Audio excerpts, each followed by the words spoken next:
सांस लेने के लिए जरूरी ऑक्सीजन का 50 से 80% इन्हीं समुद्रों के पानी से आता है। ये भी कह सकते हैं कि ये सागर एक विशाल संयुक्त परिवार की तरह है, जिसमें ये सभी जीव एक ही घर में रहते हैं, जैसे मछलियां, mollusc, dolphin, seal, walrus, crustacean, bacteria, समुद्री एनीमोनी और हाँ, ब्लू व्हेल भी, जो पृथ्वी का सबसे बड़ा जीव माना जाता है। और जंतु ही नहीं, इन समुद्रों में पौधों की भी लाखों प्रजातियां पाई जाती हैं। इन विशाल समंदरों का पानी हमारी पृथ्वी का लगभग 3/4 हिस्सा है। इस धरती पर 5 बड़े महासागर हैं: आर्कटिक, अटलांटिक, हिंद, प्रशांत और दक्षिणी महासागर। ये सागर इतने महत्वपूर्ण हैं कि इनका तापमान और लहरें दुनिया के हर हिस्से के मौसम पर असर डालते हैं, चाहे वो मौसम कितना ही खतरनाक क्यों ना हो।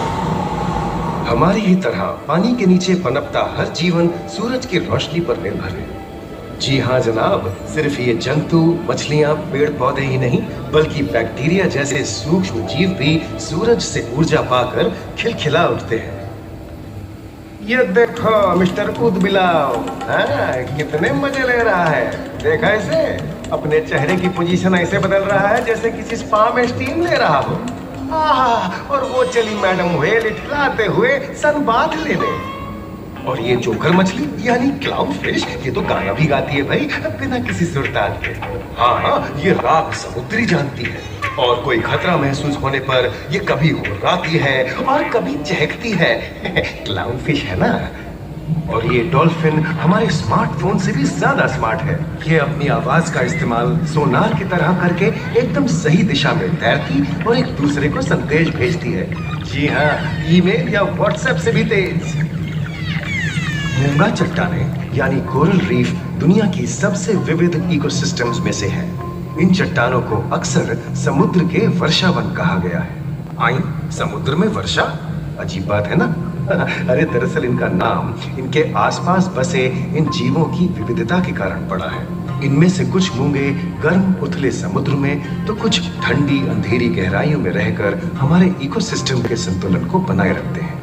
पौधे हमारे इकोसिस्टम का एक बहुत ही महत्वपूर्ण हिस्सा है और पानी में ऑक्सीजन का सबसे बड़ा स्रोत है।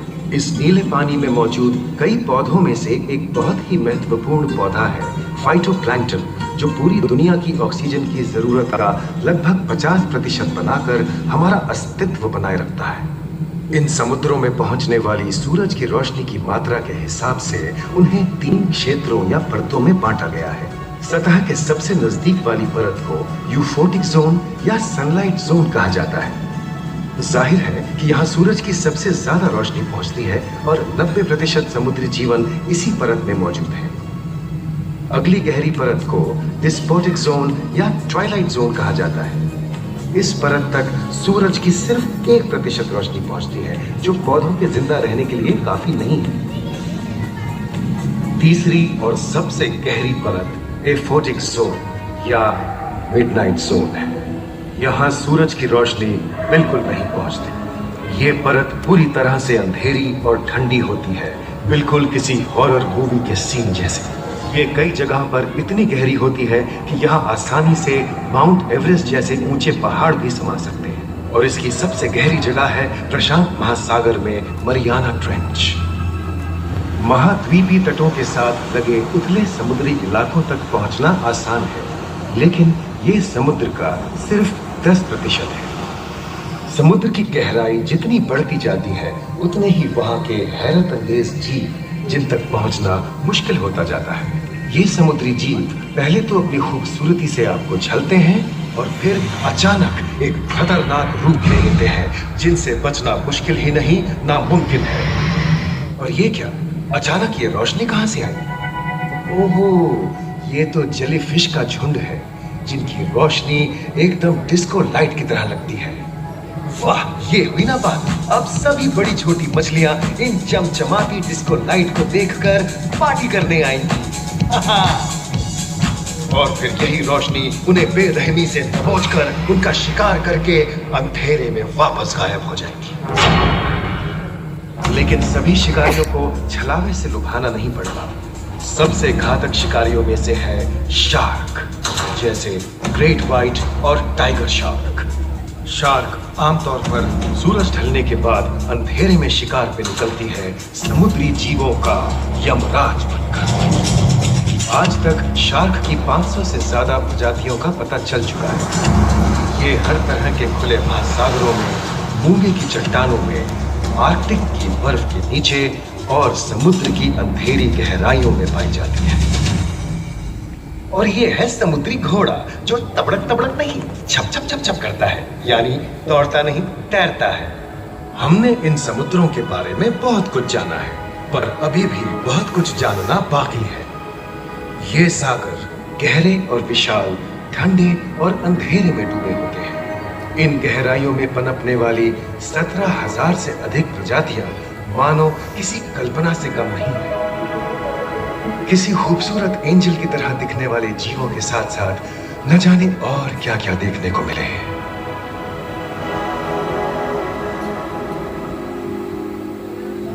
इन विशाल सागरों के इकोसिस्टम इनके बाहर तक फैले हैं। खारे पानी की खाड़ियां, समुद्रों, समुद्र तटों और नमकीन दलदली इलाकों तक।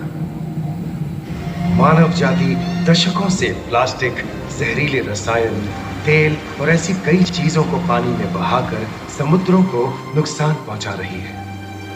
कई समुद्री जीवों या मछलियों की दर्दनाक मौत और उनकी इस तड़प का जिम्मेदार हमारी मानव जाति ही है।